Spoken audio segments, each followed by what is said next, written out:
in case you're just listening, folks, we are interviewing Karanja Gashusha. He is from Brooklyn, New York. He is a member of the Occupy Wall Street movement. And one of the questions I had is, do you folks with Occupy Wall Street movement, do you think that Wall Street lobbyists have too much influence? Absolutely.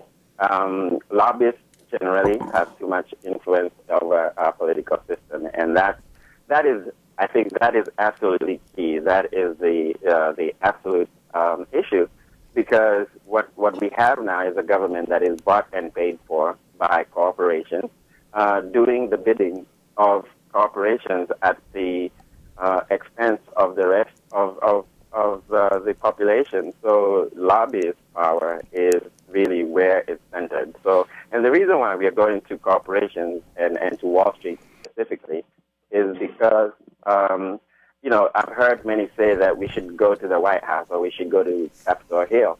But really, our government is a puppet government right now for corporations. So, going to, they're just pawns in this. Well, let me ask you another question regarding some of your views. Do you believe that the income gap in this country is too big, that there's too much of a variance in income?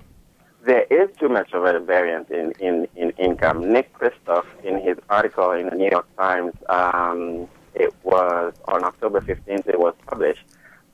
He quoted as America having more inequality than Tunisia or Egypt. And this is coming from the CIA's own ranking of countries by income inequality. That is a serious fact. Karanja? Yes. What's your situation? My situation, well, I was recently laid off from my job on Wall Street myself, actually. I've been working on and off on Wall Street for the last, since 2000, in various capacities, in various roles, as an analyst in various departments, from mortgage-backed securities to equity research control, and my last role was in risk, in risk and compliance. And so you got laid off how long ago? Just 4 weeks ago. My last day was the 30th of September, or the last day of September. So you left your job on Wall Street, and now you are in, I guess, you're working with, or you at least agree with these folks with Operation Occupy Wall Street. What is it that attracts you to go from 4 weeks ago working in Wall Street to, a couple weeks later, you're out there marching with these guys? What's the huge emotional pull? Well, Martin Luther King said that the arc of justice is long, but it curves, I forget exactly, it curves towards justice. I paraphrase that. It's not the exact quote. But it's about justice. It's about economic justice. It's about the overall population. One person said to me, for example, that I should be careful not to bite the hand that feeds me. But it's not about that.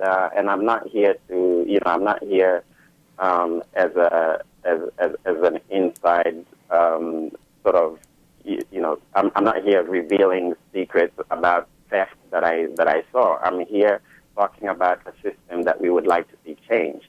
So it's about the fact that, and people keep saying, well, if you work hard and you get wealthy, should you not be rewarded? But in reality, there's another report that we see in the New York Times, and that's today, and it's saying that the point is that government is actually contributing to the wealth of the very wealthy.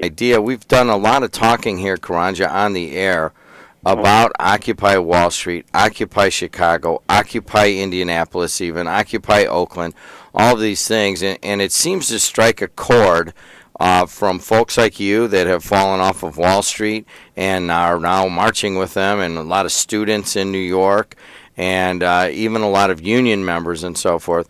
Perhaps here it hasn't caught on nearly as much. It seems almost as if some of the folks here view this as kind of a student-led thing or an East Coast elite thing, even though the folks here in the industrial heartland may have a certain amount of frustration.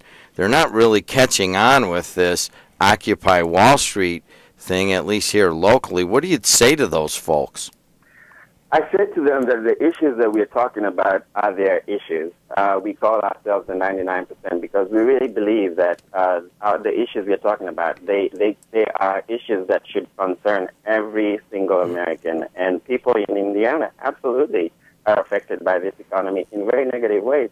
And you don't have to be negatively affected if you have lost your job. You're negatively affected even when you have a job. Karanja, let me just interject here for a second. I've listened to some of the demonstrations on YouTube, and some of the things that the demonstrators are chanting is, "It's our world." Is that your feeling? And is this basically, this whole thing in a nutshell, an economic civil rights movement?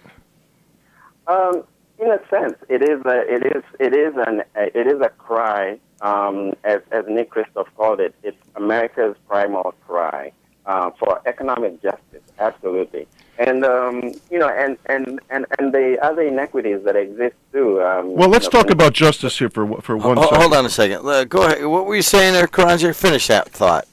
It's a primal cry for America for economic justice, absolutely, and there are various details within that within the issue of economic justice, and the various other quarrels that people in the country have, but essentially it is about economic justice. Whether you're talking about exclusion of minorities in the workplace, whether you're talking about the disparities in education and the education achievement gap, those are all details, but at the end of it all, the end result is an economic inequality that is unjust and that should not exist. And I look forward to talking a little bit more at length with